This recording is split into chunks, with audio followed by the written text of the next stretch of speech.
Capítulo 8. El diluvio. Los descendientes de Set fueron llamados hijos de Dios, los de Caín, hijos de los hombres. Cuando los hijos de Dios se mezclaron con los hijos de los hombres, los primeros se corrompieron y, al casarse con los segundos, perdieron, mediante la influencia de sus esposas, su carácter santo y peculiar, y se unieron con los hijos de Caín para practicar la idolatría. Muchos dejaron a un lado el temor de Dios y pisotearon sus mandamientos, pero unos pocos obraron justamente, eran los que temían y honraban a su Creador. Noé y su familia se encontraban entre los pocos justos que había. La maldad del hombre era tan grande y aumentó hasta un extremo tal que Dios se arrepintió de haberlo creado sobre la tierra, pues vio que su maldad era mucha y que todo designio de los pensamientos de su corazón era de continuo solamente el mal. Más de 100 años antes del diluvio, el Señor envió un ángel al fiel Noé para hacerle saber que no tendría más misericordia de los miembros de la raza corrupta, pero no quería que ignoraran su propósito. Instruiría a Noé y lo transformaría en un fiel predicador para advertir al mundo acerca de la destrucción que se avecinaba, a fin de que los habitantes de la tierra no tuvieran excusa. El patriarca debía predicar a la gente y también construir un arca según las indicaciones de Dios para salvación de sí mismo y su familia. No solo debía predicar, sino que su ejemplo al construir el arca habría de convencer a todos que creían lo que predicaba. Noé y su familia no estaban solos al temer y obedecer a Dios, pero el patriarca era el más piadoso y santo de todos los hombres de la tierra, y a él preservó Dios para que llevara a cabo su voluntad al construir el arca y advertir al mundo acerca de su próxima condenación. Matusalén, el abuelo de Noé, vivió hasta el mismo año cuando ocurrió el diluvio, y hubo otros que creyeron en la predicación de Noé y le ayudaron en la construcción del arca, que murieron antes de que las aguas de éste cayeran sobre la tierra. Condenó al mundo por su predicación y su ejemplo al construir el arca. Dios dio a todos los que querían la oportunidad de arrepentirse y volverse a Él, pero no creyeron en la predicación de Noé. Se burlaron de sus advertencias y ridiculizaron la construcción de aquel inmenso navío sobre tierra seca. Los esfuerzos del patriarca para reformar a sus congéneres no tuvieron éxito. Por más de 100 años perseveró en sus intentos por conducir a los hombres al arrepentimiento y a Dios. Cada golpe que se daba en el arca equivalía a una predicación. Noé dirigía, predicaba y trabajaba, mientras la gente lo contemplaba con asombro y lo consideraba fanático. Dios le dio las dimensiones exactas del arca e indicaciones definidas con respecto a cada detalle de la construcción. En muchos sentidos, no se asemejaba a un navío, sino más bien a una casa cuyo fundamento era como un barco para que pudiera flotar sobre el agua. No había ventanas en las paredes laterales.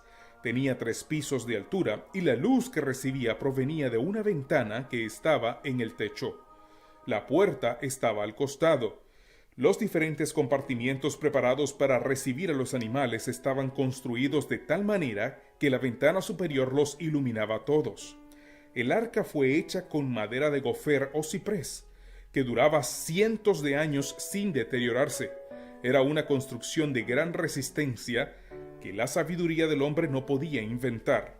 Dios fue el arquitecto y Noé su maestro constructor. Después de que el patriarca hizo todo lo que pudo para que cada porción de la obra estuviera bien hecha, era imposible que ésta, por sí misma, pudiera resistir la violencia de la tormenta que Dios en su ira desataría sobre la tierra. La tarea de completar la construcción fue un proceso lento. Cada tabla fue ajustada cuidadosamente y todas sus junturas calafateadas con brea. Todo lo que el hombre podía hacer se hizo para que la obra fuera perfecta, pero, después de todo, solo Dios podía librar esa construcción de las iracundas y poderosas ondas por medio de su poder milagroso.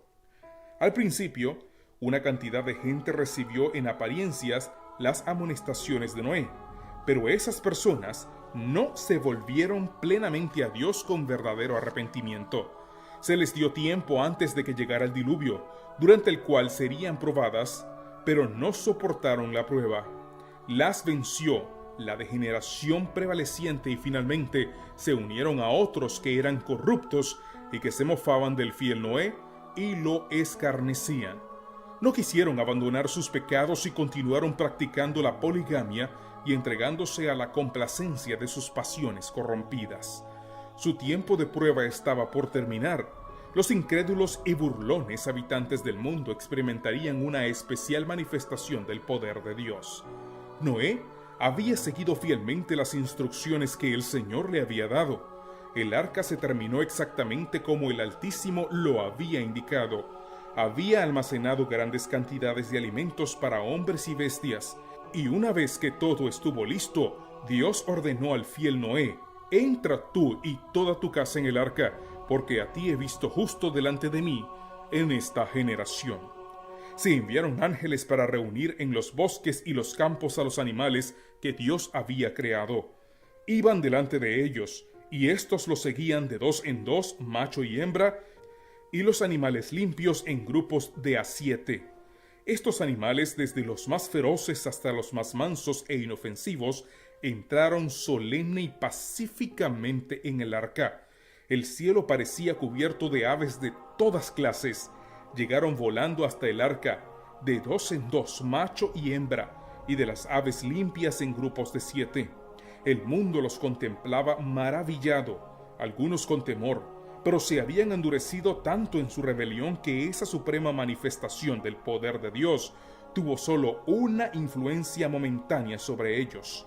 Durante 7 días, los animales llegaron hasta el arca, y Noé los acomodó en los lugares que les había preparado.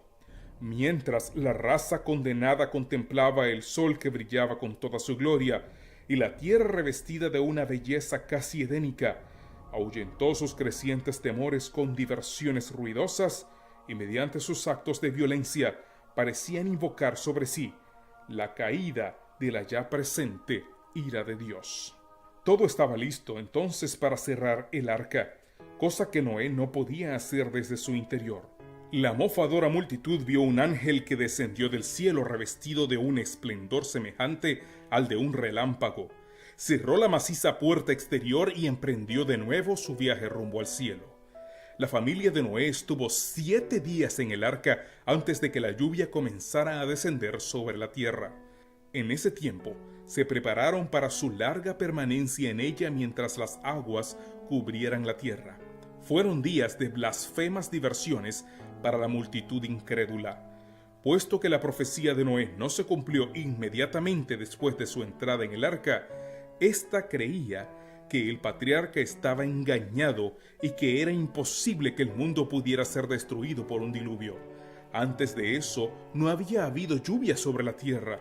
Una especie de vapor surgía de las aguas que Dios hacía descender de noche como rocío para revitalizar la vegetación y hacerla florecer. A pesar de la solemne demostración del poder de Dios que habían contemplado, de la inusitada presencia de los animales que venían de los bosques y los campos en dirección del arca, el ángel de Dios que descendió del cielo revestido de luz y terrible majestad para cerrar la puerta, los impíos endurecieron su corazón y continuaron divirtiéndose y mofándose de las manifestaciones del poder divino. Pero al 8º día, los cielos se oscurecieron. El rugido del trueno y el vívido resplandor de los relámpagos comenzaron a aterrorizar a hombres y animales. Desde las nubes, la lluvia descendía sobre ellos. Era algo que no habían visto antes y sus corazones comenzaron a desfallecer de temor. Los animales iban de un lado a otro presas de salvaje terror, y sus alaridos discordantes parecían un lamento que preanunciaba su propio destino y la suerte de los hombres. La tormenta aumentó en violencia hasta que las aguas parecían descender del cielo como tremendas cataratas. Los ríos se salieron de madre y las aguas inundaron los valles. Los fundamentos del abismo también se rompieron. Chorros de agua surgían de la tierra con fuerza indescriptible. arrojando rocas macizas a cientos de metros de altura para luego caer y sepultarse en las profundidades de la tierra. La gente vio primero la destrucción de las obras de sus manos, sus espléndidos edificios, sus jardines y huertas tan hermosamente arreglados donde habían ubicado sus ídolos, fueron destruidos por rayos del cielo. Las ruinas se esparcieron por todas partes.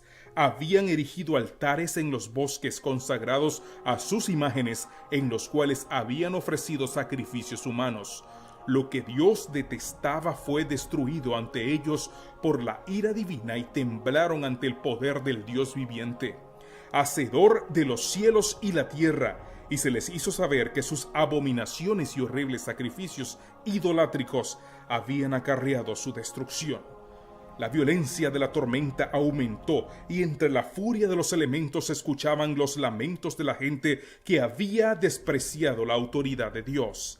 Árboles, edificios, rocas y tierras salían disparados en todas direcciones. El terror de hombres y animales era indescriptible. El mismo Satanás, obligado a permanecer en medio de la furia de los elementos, temió por su vida. Se había deleitado al dirigir a esa raza tan poderosa y quería que viviera para poner en práctica por medio de ella sus abominaciones y aumentar su rebelión contra el Dios del cielo. Profería imprecaciones contra Dios, acusándolo de injusticia y crueldad.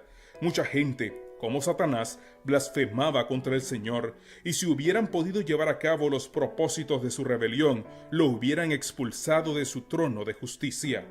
Mientras muchos blasfemaban y maldecían a su Creador, otros con frenético temor extendían las manos hacia el arca y rogaban que se los dejara entrar. Pero eso era imposible. Dios había cerrado la puerta de la única entrada y dejó a Noé adentro y a los impíos afuera. Solo él podía abrir la puerta. El temor y el arrepentimiento de esa gente se produjo demasiado tarde.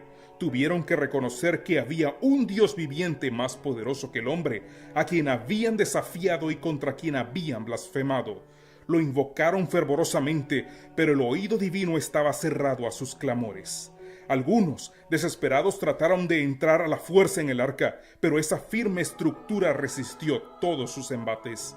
Otros se aferraron a ella hasta que los arrebató la furia de la corriente, o las rocas o los árboles que volaban en todas direcciones.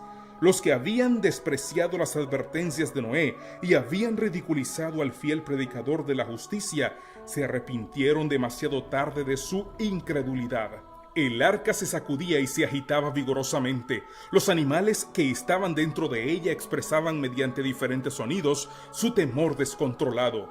Sin embargo, en medio de la furia de los elementos, la elevación del nivel de las aguas y las violentas arremetidas de árboles y rocas, el arca avanzaba con seguridad.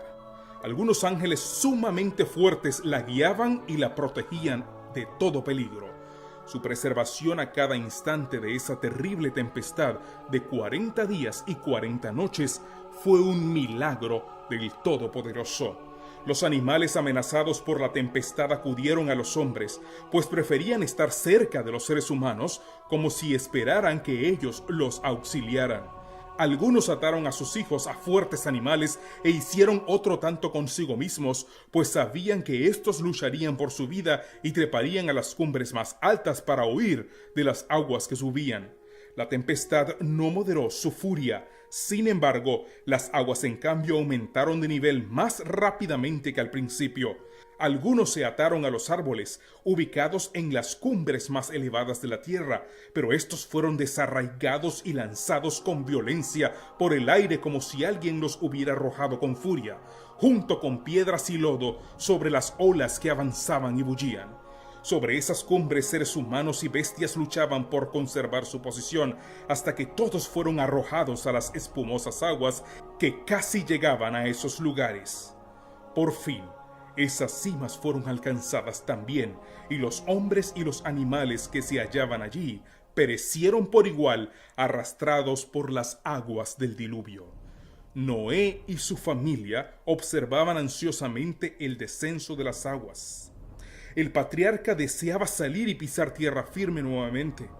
envió un cuervo que salió del arca y volvió. No recibió la información que deseaba y entonces envió una paloma, la cual, al no encontrar dónde posarse, regresó al arca. Después de 7 días, soltó de nuevo una paloma y cuando vieron la rama de olivo en su pico, los 8 miembros de la familia se regocijaron mucho, pues habían estado por largo tiempo en el arca. Nuevamente descendió un ángel y abrió la puerta. Noé podía sacar la parte superior, pero no podía abrir lo que Dios había cerrado. El Señor habló con Noé por medio del ángel que abrió la puerta y ordenó a su familia que salieran del arca con todos los seres vivientes que habían en ella. Noé no se olvidó de Dios, que los había protegido tan bondadosamente. Enseguida erigió en cambio un altar y tomó de todos los animales limpios y las aves limpias y los ofreció en holocausto sobre él para manifestar así su fe en Cristo, el gran sacrificio y su gratitud a Dios por su maravillosa protección. La ofrenda de Noé ascendió a Dios como dulce aroma. La aceptó y bendijo a Noé y a su familia. De esa manera se enseñó una lección a todos los seres que habrían de vivir sobre la tierra. Cada vez que se manifiesta la misericordia y el amor de Dios hacia nosotros, lo primero que deberíamos hacer es agradecerle y rendirle culto con humildad. Y para que el hombre no se atemorizara cuando viera agolparse las nubes y cuando lloviera, y para que no estuviera constantemente afligido con temor de otro diluvio, Dios bondadosamente animó a la familia de Noé mediante una promesa: estableceré mi pacto con vosotros y no exterminaré ya más toda carne con las aguas del diluvio, ni habrá más diluvio para destruir la tierra. Y dijo Dios: esta es la señal del pacto que yo establezco entre mí y vosotros y todo ser viviente que está con vosotros por siglos perpetuos. Mi arco he puesto en las nubes, el cual será por señal del pacto entre mí y la tierra. Y sucederá que cuando haga venir nubes sobre la tierra, se dejará ver entonces mi arco en las nubes. Estará el arco en las nubes y lo veré y me acordaré del pacto perpetuo entre Dios y todo ser viviente con toda carne que hay sobre la tierra. ¡Qué condescendencia de parte de Dios!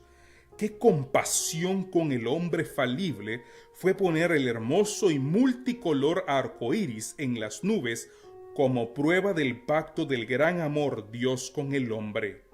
Ese arco debía manifestar a todas las generaciones el hecho de que Dios destruyó a los habitantes de la tierra mediante un diluvio a causa de su gran maldad.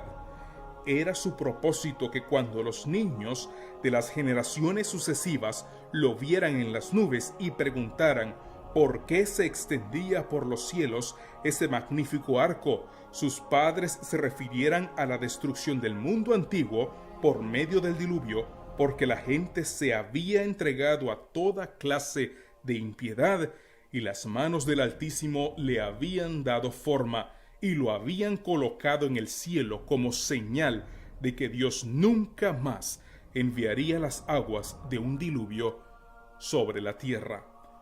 Ese símbolo que aparece en las nubes debe confirmar la fe de todos y afianzar su confianza en Dios, pues es una prueba de la misericordia y la bondad divinas hacia el hombre, y que aunque el Señor se vio obligado a destruir la tierra por medio del diluvio, su misericordia sigue envolviendo el planeta. Dios dijo que se acordaría del hombre cuando viera el arco en las nubes. No debemos entender que alguna vez se iba a olvidar de él. No. Lo que ocurre es que habla con el hombre en su propio idioma, para que éste lo pueda comprender mejor.